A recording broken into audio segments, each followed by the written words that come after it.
Designooor Media presents.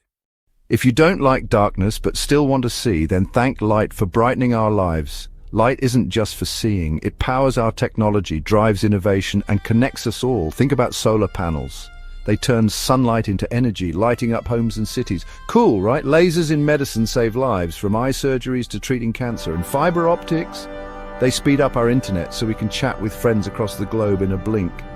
Light shows us the beauty of the world, from stunning sunsets to the northern lights. It inspires art, photography, and even music concerts with dazzling effects. Without light, we'd be lost, literally and figuratively. So next time you flip a switch or look at your phone, remember the magic behind it. Light transforms our world, making it a brighter place for all of us.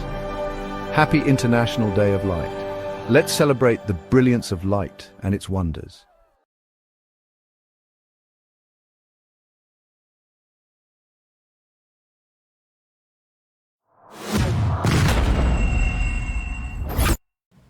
Hello everyone, I'm Nima Bavardi, founder of Designooor, and I'm truly honored to be here with all of you on this special day where we celebrate something essential to life, light. This year's theme for the International Day of Light is Light, Innovation and Society. And what I'm sharing today with you is simply my own reflection on it. Light has always been more than just function and source of visibility. It's emotional, it's expressive, and it shapes how we feel, how we connect, and how we live. Today, innovation, especially through AI, is transforming our world. It's changing how we design, how we solve problems, and even how we imagine. AI allows us to do faster, smarter, and with new precision. But let's remember that AI doesn't feel.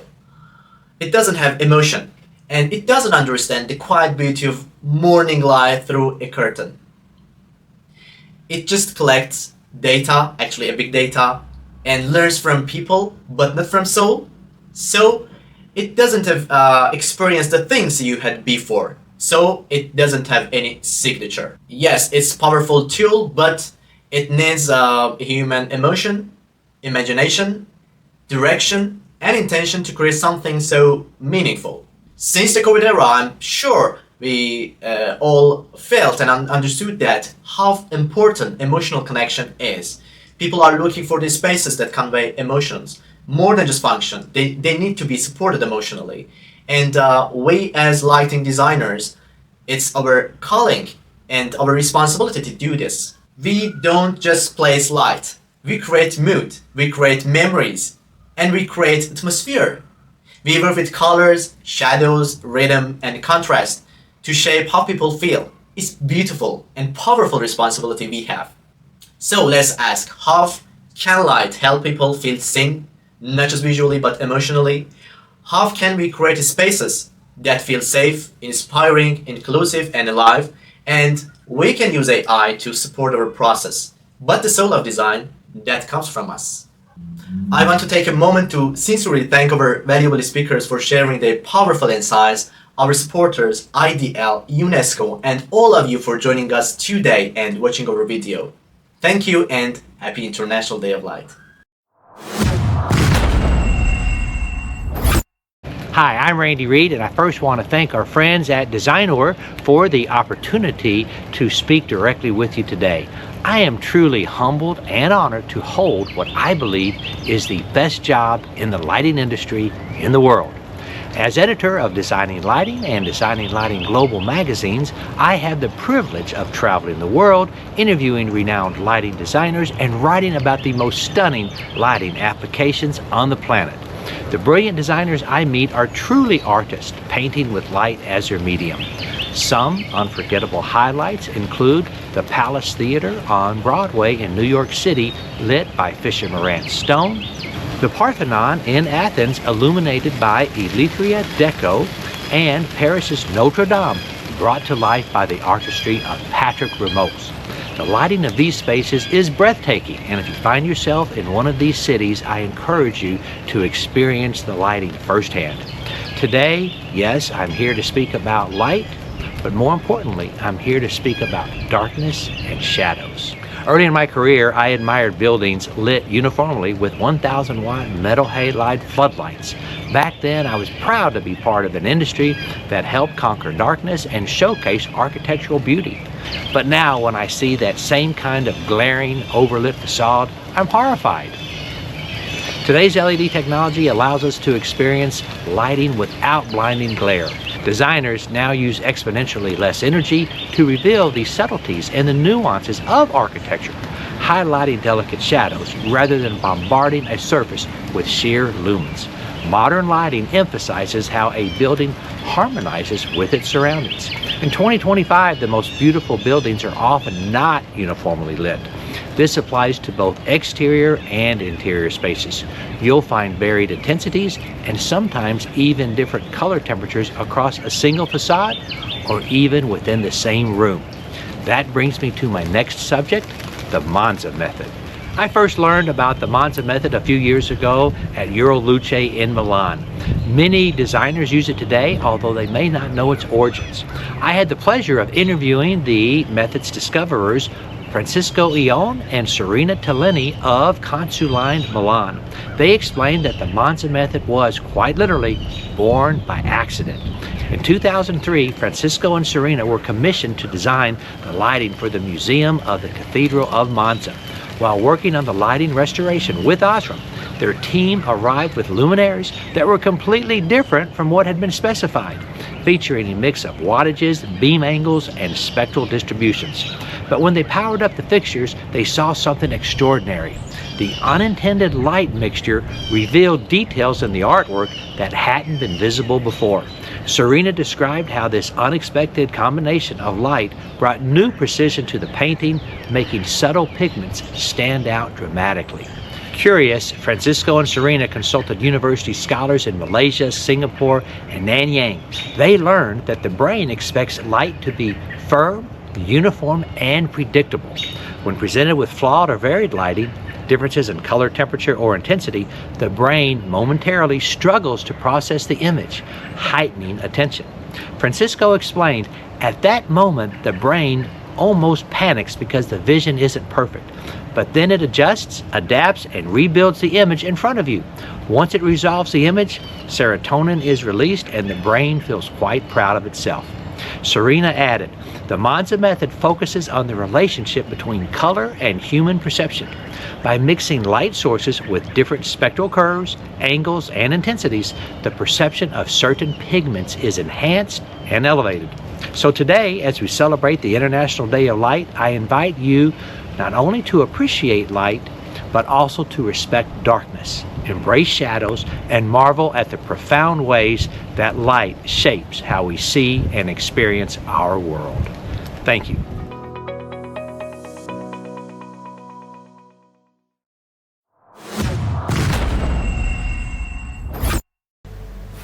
Hi, my name is Hiba Hani. I'm an associate member of the Lighting Institute and the marketing manager at Scientechnic Lighting Solutions. I've been in the lighting industry for 12 years and in many scopes like sales, business development, design, and education. I'm here because it's the International Day of Light, and this year's theme is Light, Innovation, and Society. While there are countless ways that these three elements intersect, today I wanted to share a slightly older and often overlooked perspective. When we think about lighting, we rarely think of its history or its impact. We just think of it as something that's there when we flip a switch.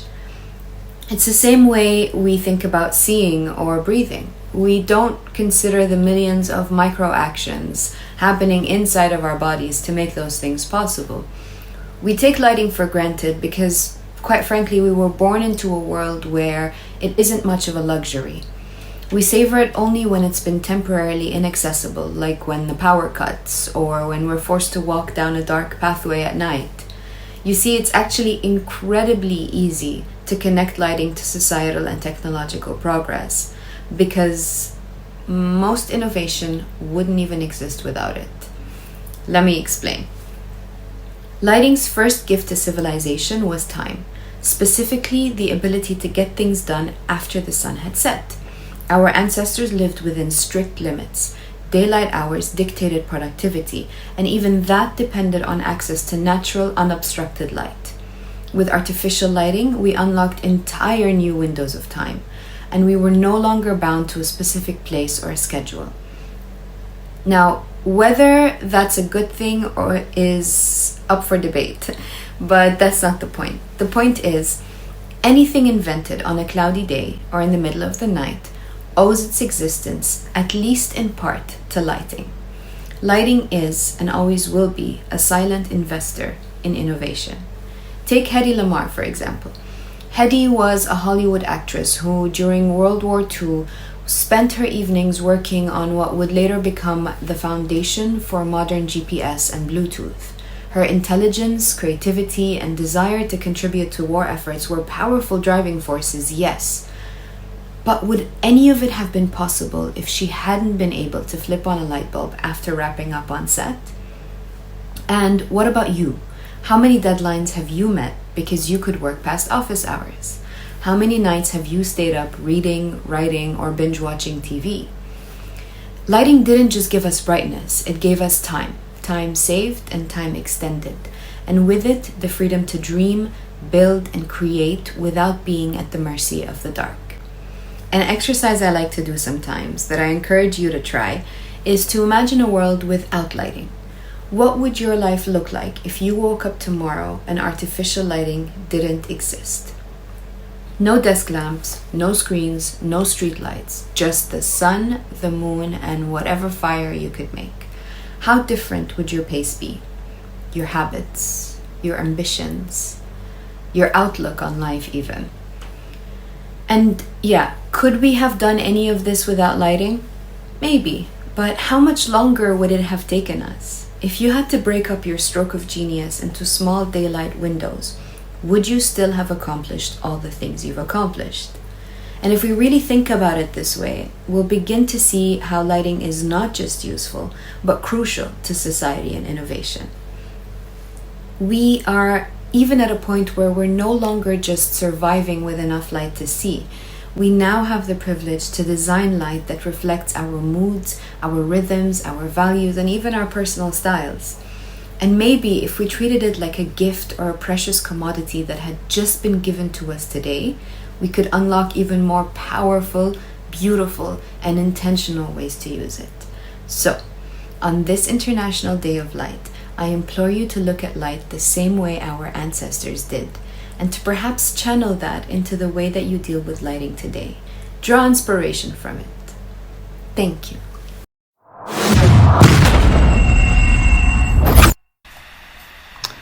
Hello everyone, my name is Martin Klaassen, lighting designer, educator and a passionate advocate for everything that is light and lighting design.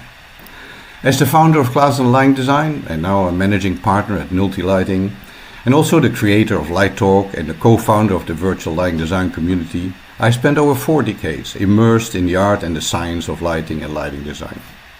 So today I'm honored to share a few thoughts in celebration of the International Day of Light 2025 and this year's inspiring theme, Light, Innovation and Society. Let's talk about one of the most significant innovations shaping our profession right now, artificial intelligence. AI is no longer some distant technology on the horizon, it's here. And it's rapidly becoming a part of how we live, design and interact with the world. In fact, this recording has been created with a bit of help of AI, full disclosure. But what does it mean for us lighting designers? Well, AI won't replace us, but it will fundamentally change how lighting design services are delivered. We're already seeing how AI tools can interpret a design brief, generate concept options, model spaces, simulate lighting outcomes, and even propose product schedules, all in minutes. This doesn't make our role obsolete. Instead, it will free us to do more of what really matters. Telling stories with light, creating mood, supporting well-being, enhancing the human experience, and so much more. But as we embrace this innovation, we must remain deeply rooted in our values. Think society, education, our communities. That's also why I started Light Talk and co-founded the virtual light design community, to create a platform where we share knowledge and explore the psychology of light, connect with peers globally, offering open access education, mentorship, collaborative learning across all cultures and experience levels. Because technology accelerates, we need to make sure we can all be part of this journey. AI will bring speed, yes, for sure. It will bring automation, yes. But it's in human insight, our empathy, our intuition, our cultural context that will give light and meaning. We have to see AI as our co-creator, our partner, our collaborator. Man and machine working together, where we remain in charge. So as we celebrate the International Day of Light, let's embrace this moment of transformation. Let's champion innovation, but do it responsibly. Let's harness the power of AI, but do that creatively. And let's never stop learning, sharing and supporting one another, because only then can we shape a lighting future that is inclusive, sustainable and brilliantly human. Thank you so much, and keep lighting the way forward.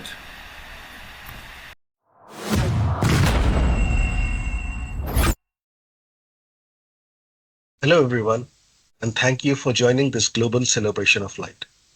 I am Faraz Azhar, the lead lighting designer here at A7 in Dubai, where I head the firm's specialty lighting division.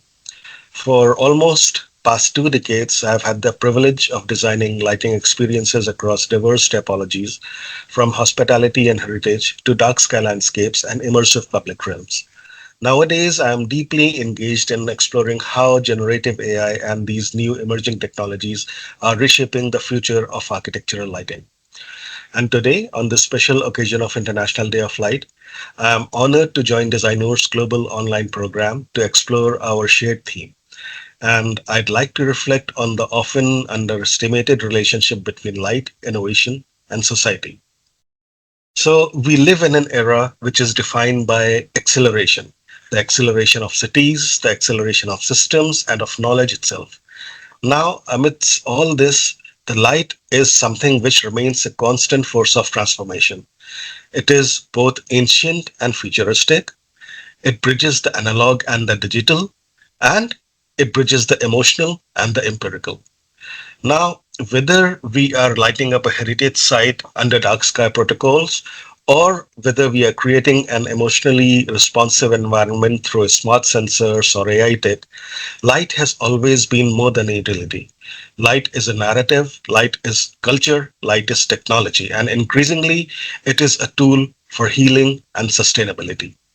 So, when we talk about all these innovations, we often think of products, we often think of controls, or we often think of energy efficiency. But true innovation, as per me and as per what I believe, it lies in rethinking the purpose of light itself. So, for instance, how can lighting restore our connection with the night sky? How can we create the cities that are safe yet subtle, where light respects biodiversity and enhances human wellness?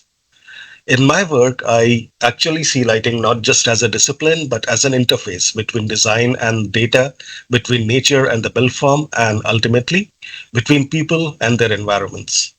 So the way we light up our environments, it speaks volumes about the kind of society we aspire to be. So are we lighting for visibility or for equity? Are we lighting for efficiency or for experience? Or are we lighting for only function or also for any meaning?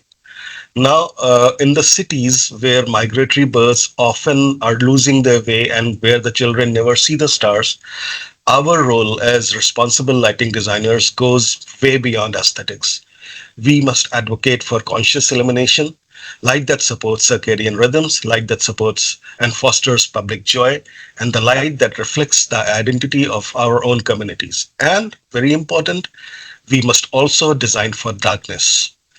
In one of my recent projects, which involved lighting a nature reserve here somewhere in the region, the brief was simple yet very impactful. Do not harm the darkness. And that, to me, is the kind of brief that represents the future. So, for me, designing with restraint is just as innovative as designing with abundance. And now, with all these sustainability initiatives, all the emerging tech, the Internet of Things, AI, we are entering this new era of light culture where light is measured not just in lux or watts, but with its ability to connect, to calm, and to inspire. And so I truly believe that we as designers are now the storytellers of this future, where every illuminated path, every glowing facade, and every shadow that is casted tells a story about what we value. So on this International Day of Light, let's celebrate not just what light can do, but also what light can mean for innovation, for inclusion, and for more enlightened society. And I would like to invite everyone to take these three actions. First, design for darkness as much as for brightness. Second, test every innovation against a human metric. And that human metric could be comfort, that human metric could be delight, that human metric could be equity. And lastly, share the knowledge. Mentor a student, publish your data, bring that change, and be that change. Everyone, thank you. And once again, a very happy International Day of Light.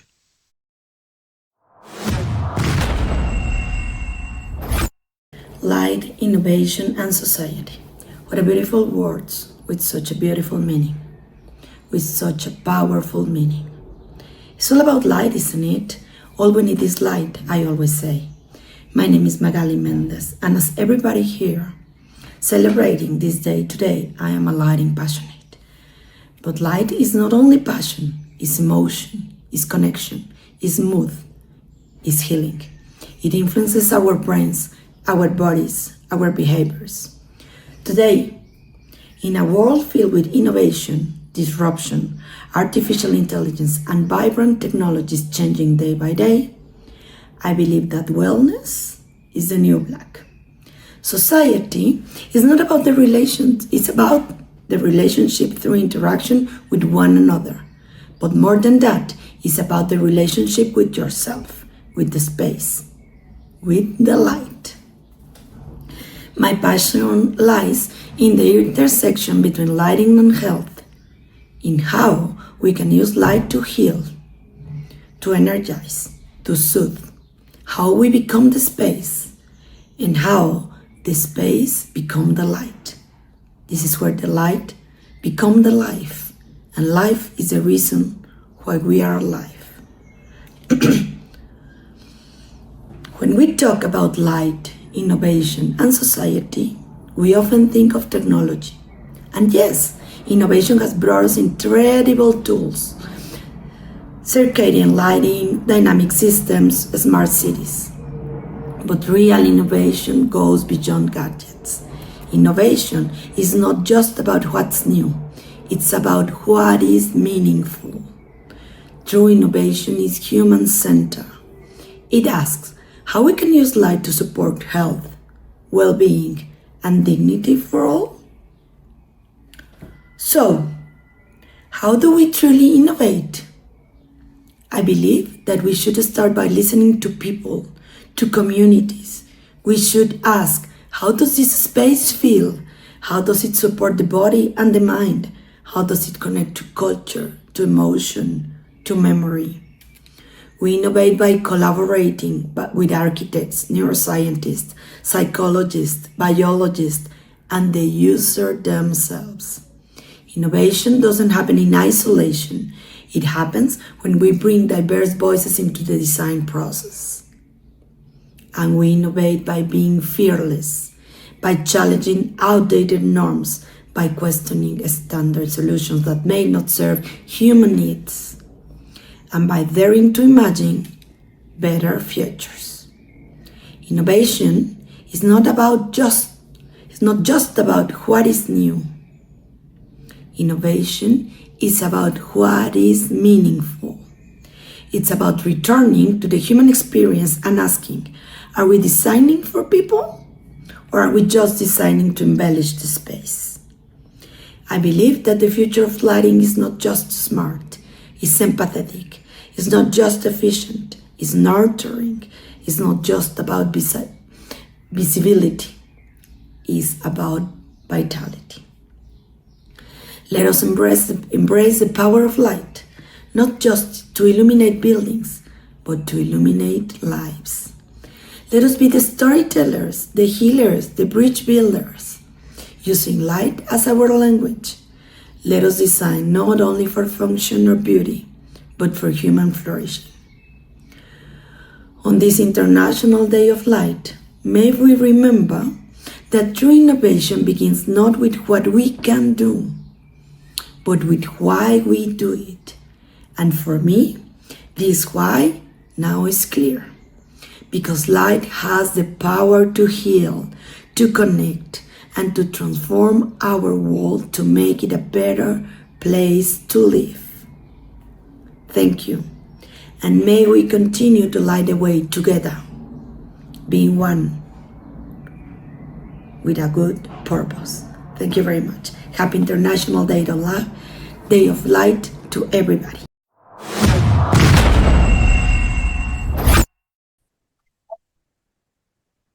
Hi everyone, I am Yali To. I'm a lighting designer and I work with the magical medium of light. I am the founder of Light Collab, a lighting design practice based in Singapore. And today I would like to introduce you to Singapore, the Garden City.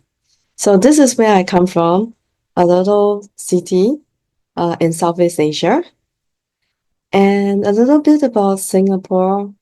We are really famous for having very beautiful external gardens around the city and even greenery on the external facades of buildings. So while introducing greenery, we already have started exploring how nature and our built environment can come together. So now we also try to bring the nature indoors, which posed to be a very interesting situation that we have. So you can also see in many of the movies and dramas, a lot of films were being filmed in Singapore, where it also give a glimpse of the future world, where machines, buildings come together with nature. So today I'd like to take the opportunity to introduce then what happens next. With the introduction of technology and the involvement of lighting equipment and more understanding of plants' needs, we are able now to achieve many different things. And this innovation makes the future actually much closer than we think. Yeah. So in this 39-year-old building, designed by John Portman Associates. In this hotel, it has a very large atrium. Pre-renovation, this was how it looked like. So a glimpse of the hotel before the renovation. And what we want to do with the interior designer and architect, the idea of bringing garden indoors.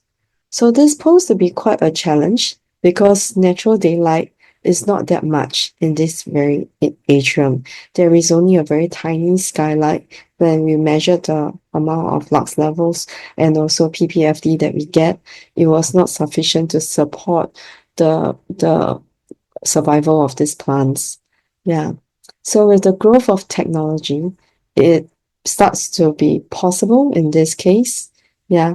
So with this very beautiful rendering and vision by the architects, then it poses a challenge for lighting designers.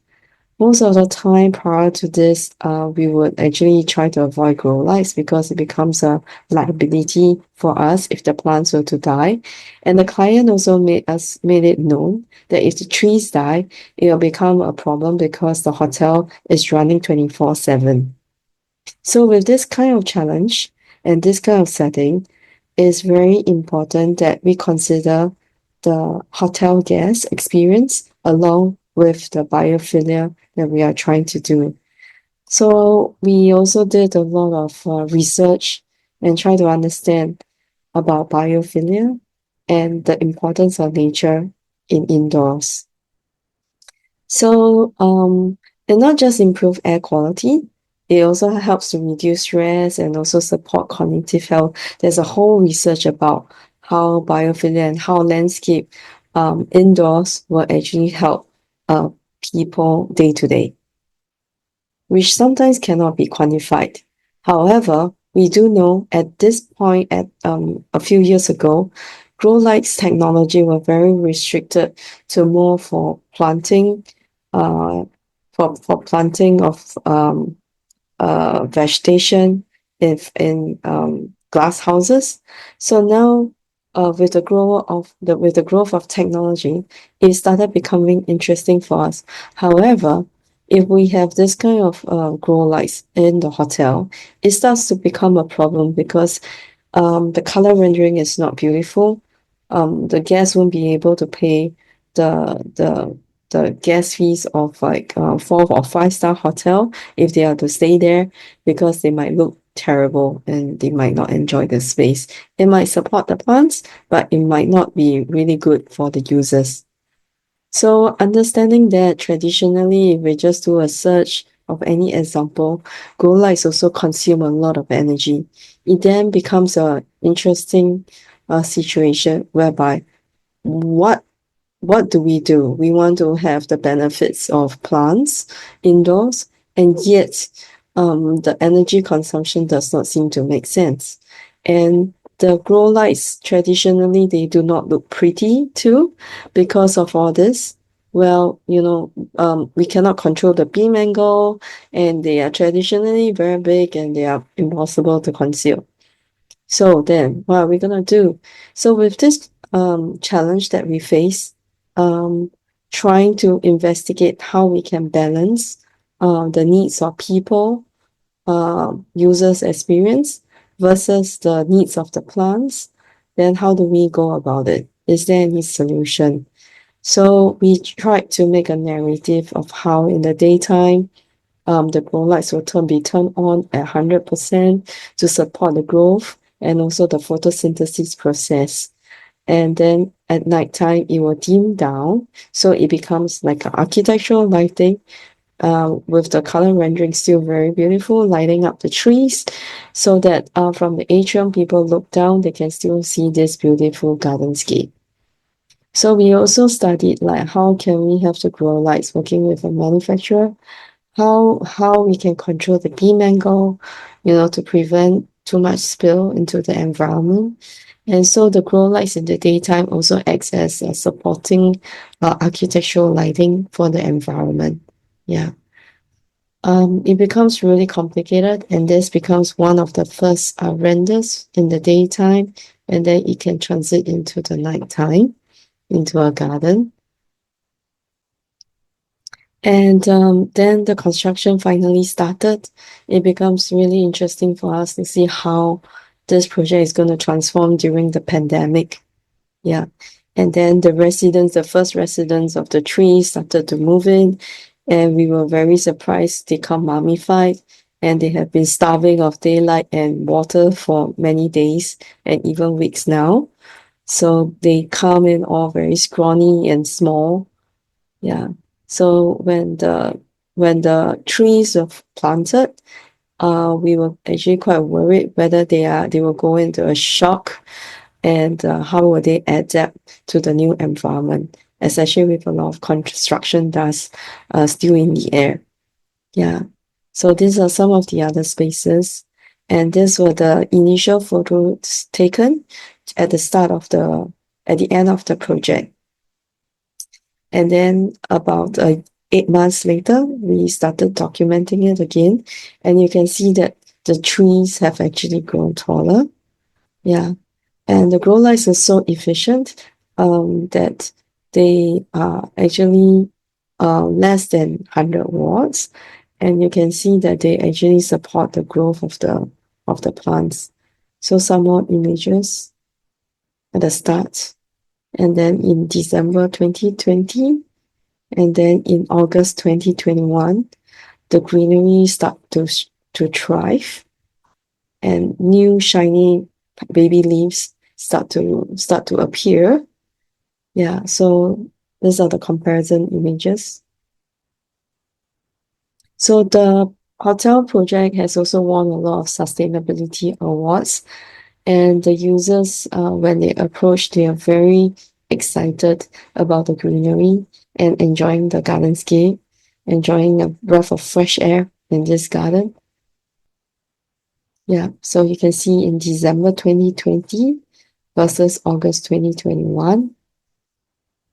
So by careful use of energy and also the tools, which might be more expensive, but with this kind of consideration and also working with the manufacturers to actually strive for it, now grow lights can actually become a reality where, we can actually have places which is impossible to have daylight, like in the basements, to still enjoy the introduction of greenery, to make the place more humanized. And so from the atrium, at the top of the atrium, where the guest room corridors are, you can actually look down into this very impressive garden where the plants actually grow. Yeah. So they also, and then the greenery, the green wall is very amazing.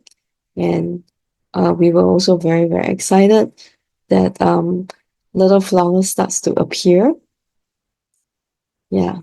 And as a lighting designer, I was quite excited, to see that living things, thrive because of the work that we do. At first, we thought it was quite impossible, but then when the living trees and plants starts to react to it, and then we realize that the role of the lighting designer is far more than just catering for people now, but it actually affects the entire ecosystem.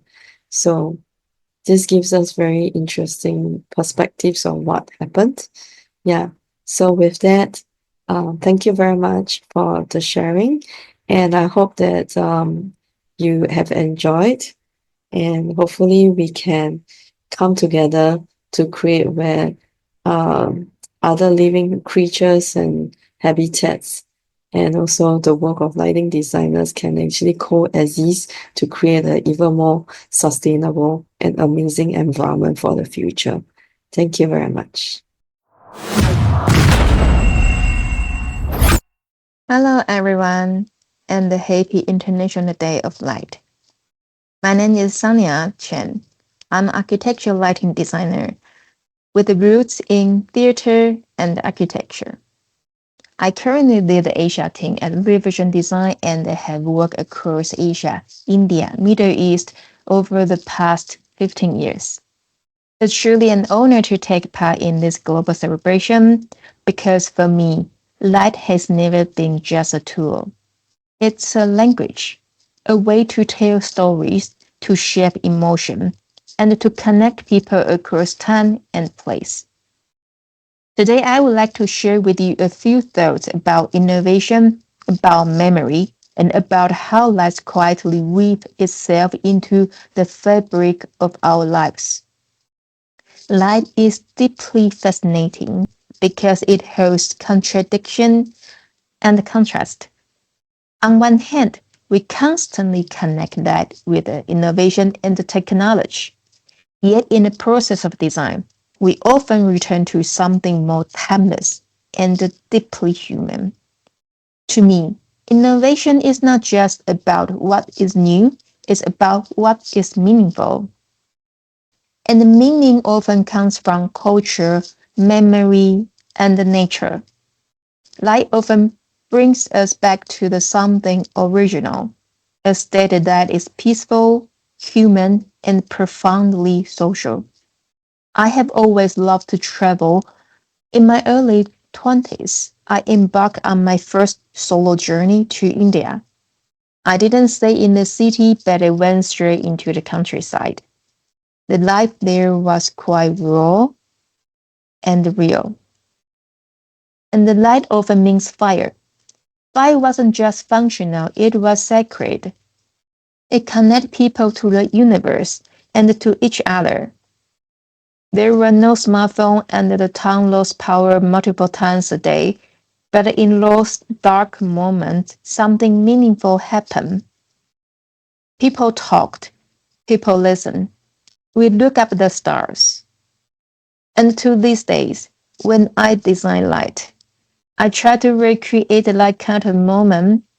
the moment where lights allow people to connect, to feel each other's presence. In large city, notice something else. The night never truly falls. The brightness becomes a kind of identity, a symbol of ambition, visibility, even survival. But in design, we often return to nature, to oceans, skies, and flowers. As lighting designer, we living with this tension between control, feeling, between future and memory. We need a strong mind to execute and a soft heart to feel. Because people are always at the core of what we do. That means stepping back, seeing from a wider lens, collaborating across disciplines, and holding space for every voice in a project, now and the future. Every design is a meeting of the past and the future, and together we are shaping the world for the next generation we're living. So what is innovation? Must it always be something the world has never seen? I don't think so. I remember standing under the arch of Royal Orchestra in Lisbon. The scale, the silence, the upward pull of space, it moved me. It wasn't as ornate as Roman architecture, but it was built more than 270 years ago, and it still stands strong today. I wondered what kind of innovation lived in the mind of its architect.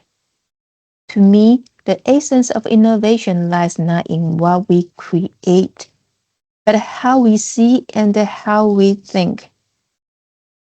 I remember a poet once said, I did not create those beautiful things. I merely describe them through my words.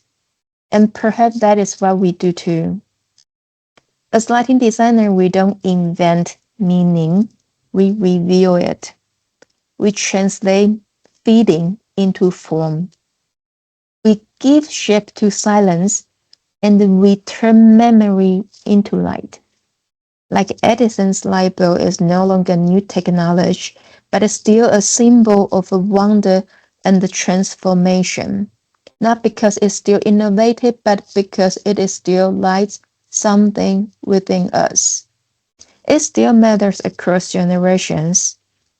As lighting designers, we don't just shape visibility, we shape emotion, memory, and identity.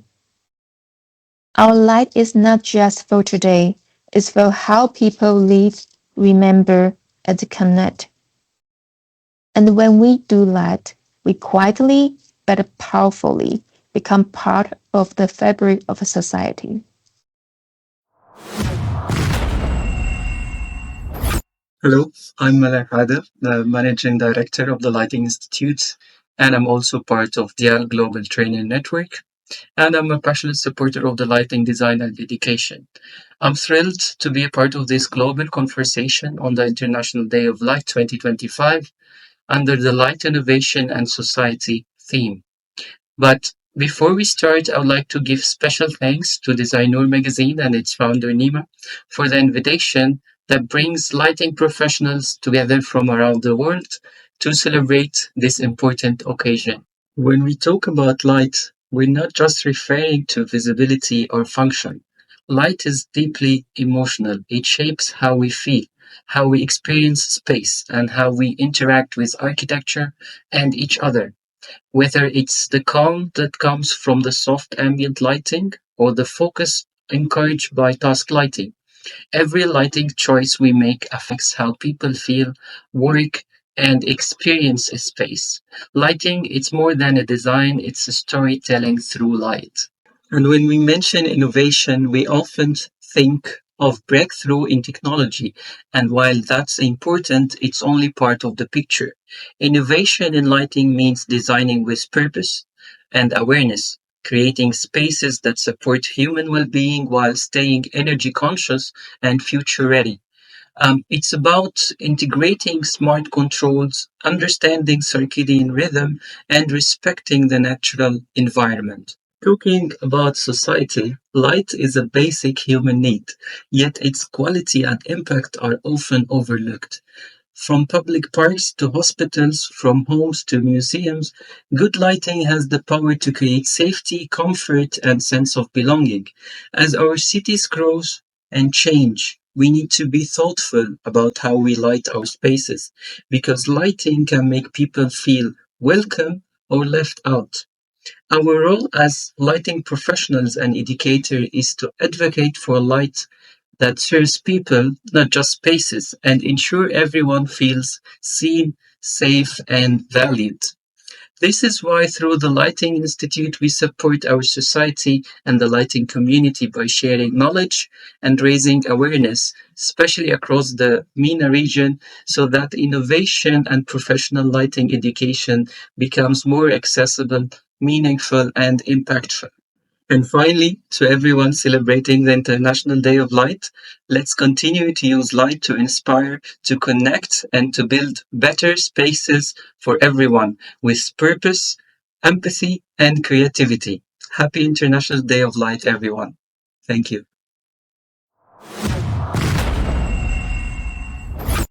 Hello, I'm Momina Salim, a lighting designer and advocate and a pioneer of architectural lighting design profession in Pakistan. So I'm speaking to you today on a day that celebrates light. Before we delve deeper into the relationship between light and human well-being, let me ask you on the International Day of Light, do you believe that light around us could do more than just illuminating spaces?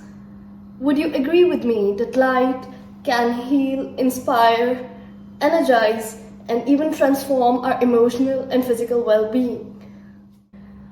So stay with me only for a few minutes.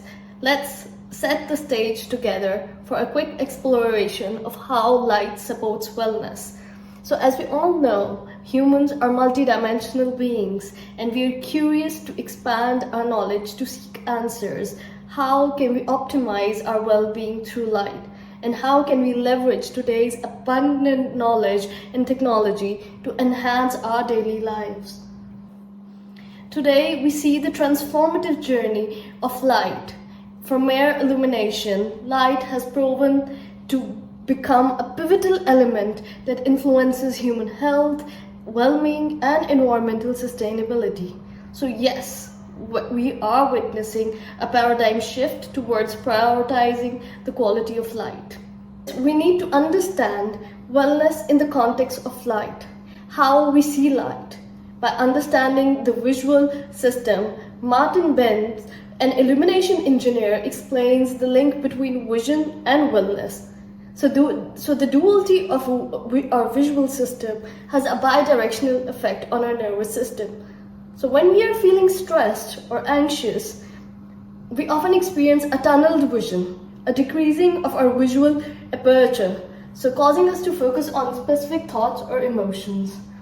Alternatively, when we are relaxed, our vision becomes panoramic and we experience a wider field of view. So thinking of that calming effect of watching a sunset or viewing a scenic landscape, we think our bodies and our mind constantly make subtle and dramatic changes responding to the environment. So the more we understand these systems and their dependencies, the more we can use them for our benefit. If you take a look at the bigger picture of the paradigm shift in lighting from illumination to well-being, let me give you a surprising statistics. Did you know that exposure to natural light can improve sleep quality by 46%? So today, I'm just scratching the surface on a vast topic on on light and well-being that really truly fascinates me to understand the interplay between light and human physiology.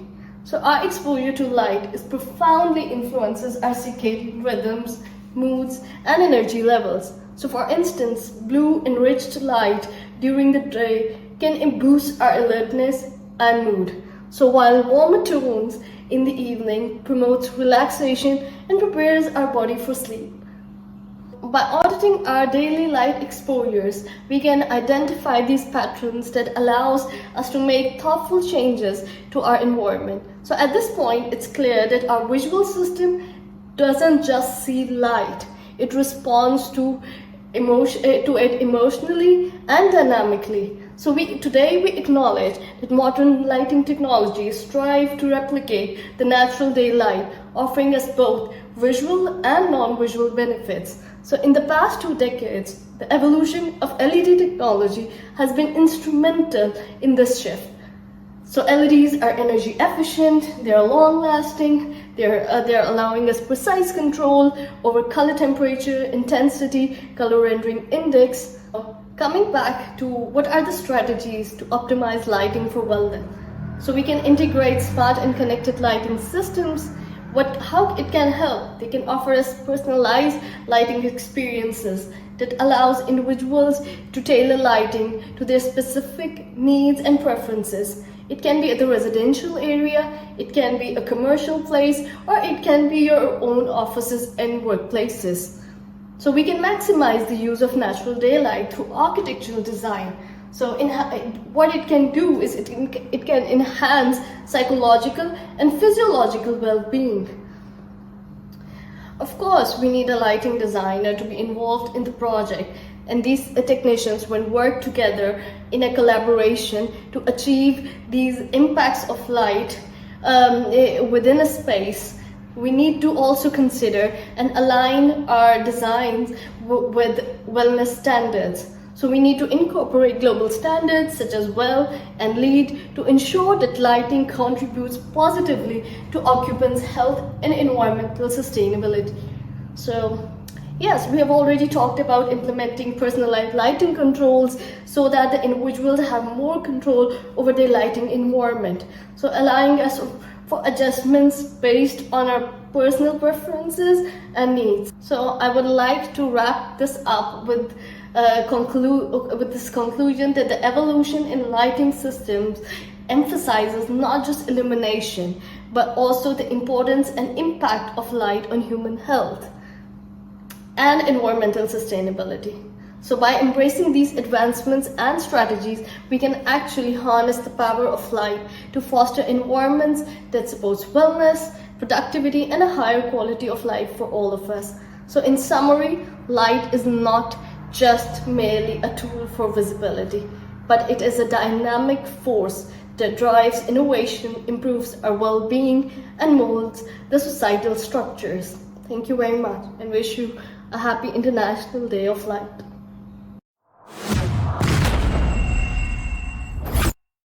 Hi, I'm Sabine de Schutter, founder and director of Studio de Schutter. We are an independent lighting consultancy based in Berlin. Our projects are mainly in the hospitality and workplace sector. And thank you, Designooor, for asking my take on the role of the lighting designer and how it shifts with a focus on lighting innovation and the society.